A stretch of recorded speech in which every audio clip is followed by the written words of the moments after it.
Welcome to Kenton's videos. Enjoy the video. In this video, I will explain how to open your Jeep Commander hood.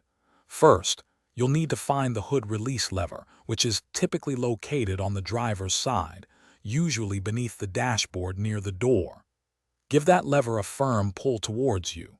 You should hear a distinct click as the primary latch disengages. Once you hear that, you can proceed to the front of your vehicle. Now that the primary latch is released, you'll need to find the secondary safety latch. Carefully reach your hand under the front edge of the hood, right above the grille. You'll feel a small lever or tab. This is a safety feature designed to prevent the hood from flying open unexpectedly. Either push this latch to one side or lift it up, depending on your specific model, to fully disengage it. With the safety latch released, you can now gently lift the hood. It's best to use both hands for a steady lift. Once the hood is open, look for the hood prop rod. This is a thin metal rod, typically clipped to the underside of the hood itself or along the side of the engine bay.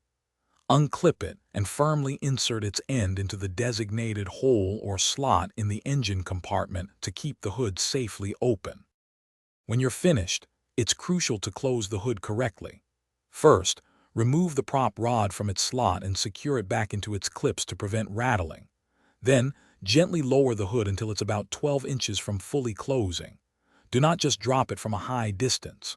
Finally, apply firm, even pressure with both hands on the front edge of the hood to ensure both the primary and secondary latches click securely into place.